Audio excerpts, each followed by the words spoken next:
नमस्कार।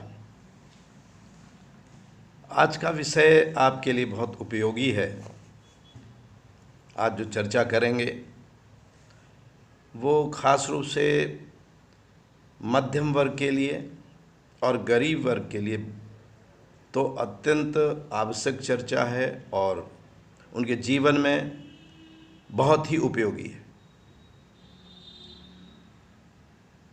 धर्म और दर्शन के क्षेत्र में, धार्मिक कार्यों में,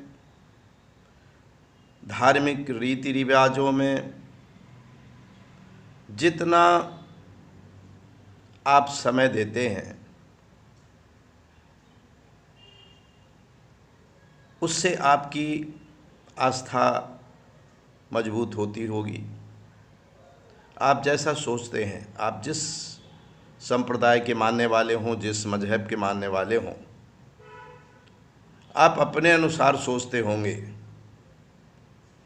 कि हम इन रीति रिवाजों को पूरे वर्ष भर मानते हैं, इन धार्मिक कर्म कांडों को, धार्मिक क्रियाकलापों को पूरे वर्ष भर करते हैं, तो ईश्वर हमसे बहुत प्रसन्न होता होगा। उसका नाम आपने जो भी अपने धर्म, अपने मजहब के अनुसार रखा है, अल्लाह, गॉड, ईश्वर, परमात्मा, खुदा, और उसके बाद फिर अलग अलग पैगंबर, देवी देवता और जो भी आपके दार्शनिक पक्ष हैं या धार्मिक पक्ष हैं, उसके अनुसार जो भी आपकी मान्यता है और जो उसके आराध्य देव हैं, आपके आराध्य देव हैं, आप लगातार उन पर श्रद्धा रखते हुए वर्ष भर कुछ न कुछ समय देते रहते हैं।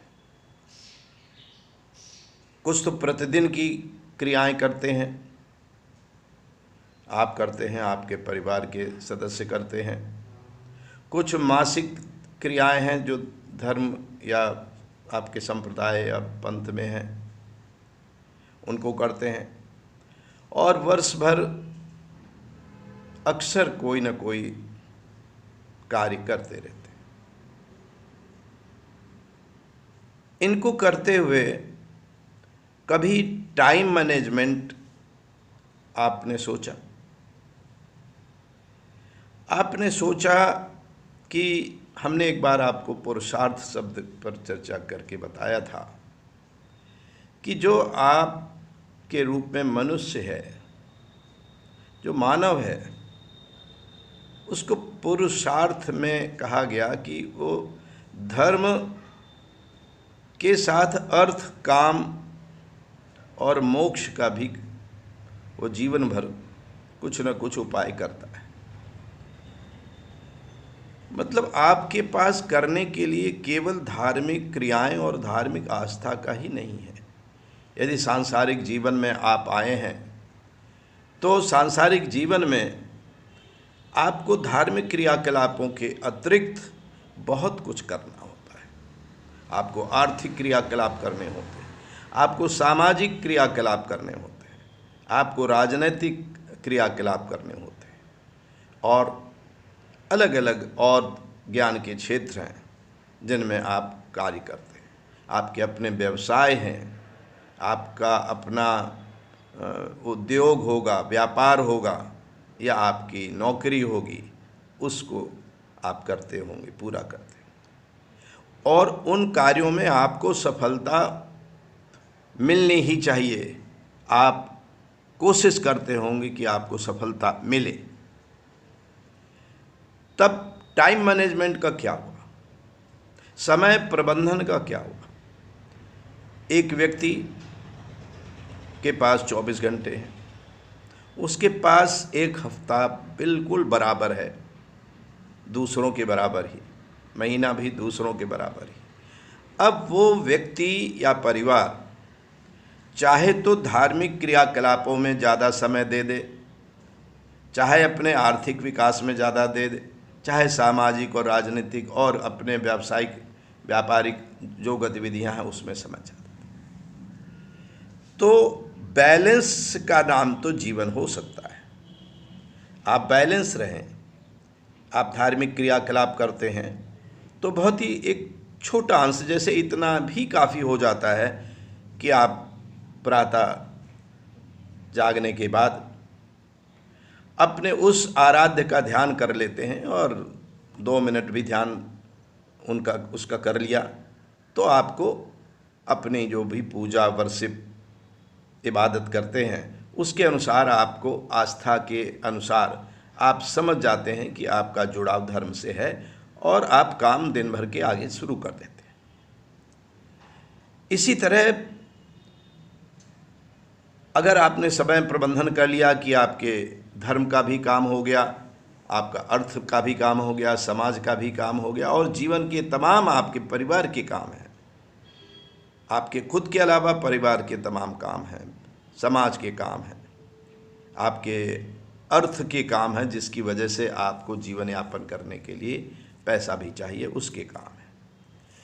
अब आपने देखा होगा और सब अपने अड़ोस पड़ोस देख रहे हैं कि वे परिवार जो गरीब होते हैं, जो निम्न मध्यम वर्ग के होते हैं, वे अपने हर समस्या के पीछे धर्म मजहब संप्रदाय को ले आते हैं। उनको लगता है कि हम, अगर कोई बीमार है तो वो कोई क्रियाकलाप कर लें, उसको समझाने वाले भी आ जाते हैं कि वहाँ गंडा ताबीज वाला मिलेगा, वहाँ झाड़ फूंक वाला मिलेगा, वहाँ इस तरह का काम मिलेगा, बजाय वो वैद्य या डॉक्टर के पास जाने के।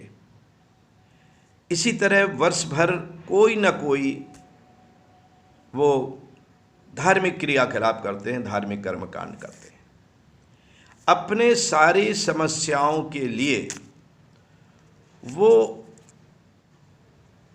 उनका हल इन्हीं धार्मिक आस्थाओं में निकालते हैं।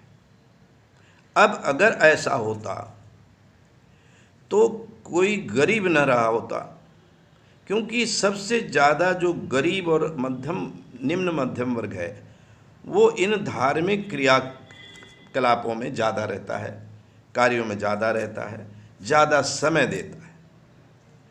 अब ज़्यादा समय जब देते हैं आप, तो एक तो अपना समय निकाला जो आपको आर्थिक विकास में लगाना था, उस समय को काट करके आपने इन कार्यक्रमों में लगाया, कर्मकांडों में लगाया, और साथ में समय के अलावा आपका धन भी लगता है, आपकी एनर्जी भी लगती है, आपका ऊर्जा का पूरा भंडार उसमें लगता है। तो जब आपकी शक्तियां इन कामों में लग गईं, तब आप विकास के काम कब करोगे? क्योंकि आपको आस्था है कि इससे सब ठीक हो जाएगा। इस आस्था पर आप अपने आप चिंतन करें। आपकी आस्था सही है तो आप तो करते रहे हैं, यही सब कर रहे हैं। लेकिन अगर आपको लगता है कि आपको बैलेंस रखना है, धार्मिक क्रियाकलाप भी करने हैं कुछ अंश तक, आप बिल्कुल नास्तिक नहीं होना चाहते मत होइए, बिल्कुल नहीं, नास्तिक होने की भी आवश्यकता नहीं है।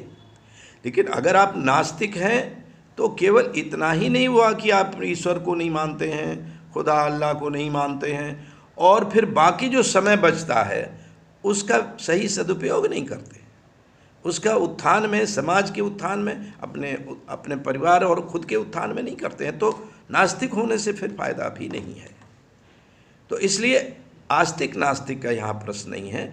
आप आस्तिक हैं तो समय प्रबंधन का ध्यान रखें, आप थोड़ा समय अपनी आस्था को दें और बाकी अधिकांश समय, चूँकि सांसारिक जीवन आप जी रहे हैं, ये विश्वास अगर रखेंगे कि कोई दैवी शक्ति आपके सारे कार्य करेगी, तो यह विश्वास अवैज्ञानिक है, ये विज्ञान में नहीं है, कार्य कारण सिद्धांत है। आपको कार्य करना होगा और अच्छे कार्यों का पुरस्कार मिलता है।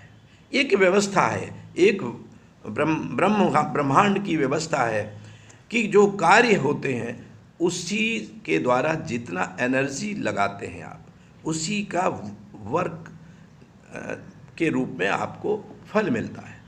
आपने फसल बोई है तभी तो फसल का उत्पादन मिलेगा। आपने तो फसल ही नहीं बोई। आप तो कह रहे हैं कि हाँ वो हमारी कोई दैवी शक्ति है, वो सब कर देगी।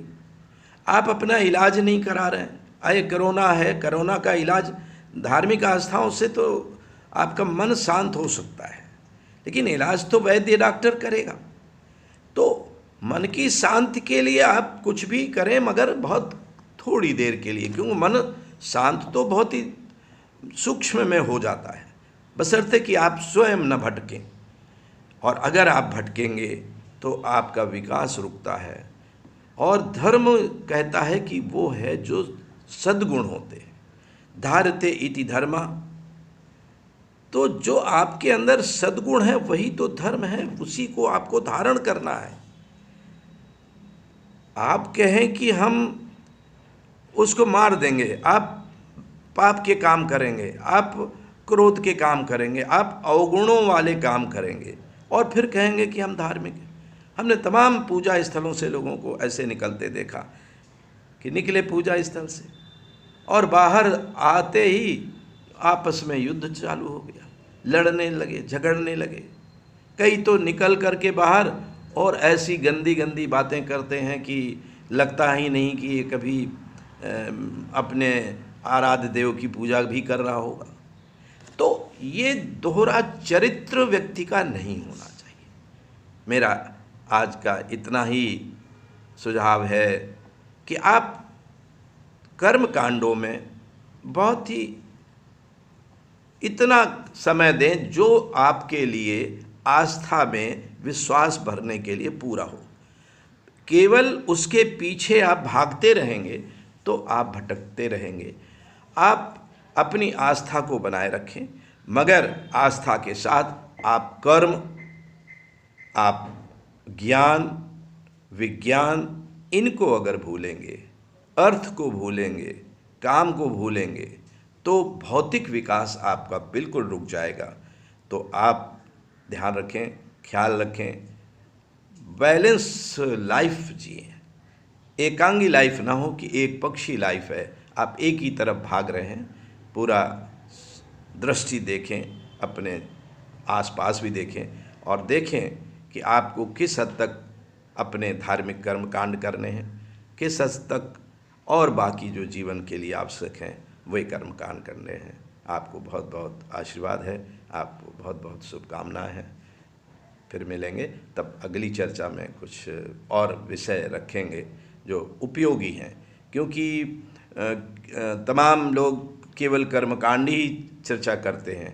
वो दर्शन उनका अपना हो सकता है, उनका अपना वो धार्मिक कर्मकांड और आस्था के काम हो सकते हैं, उनका अपना आश्रम सजाने का तरीका हो सकता है, मेरा नहीं।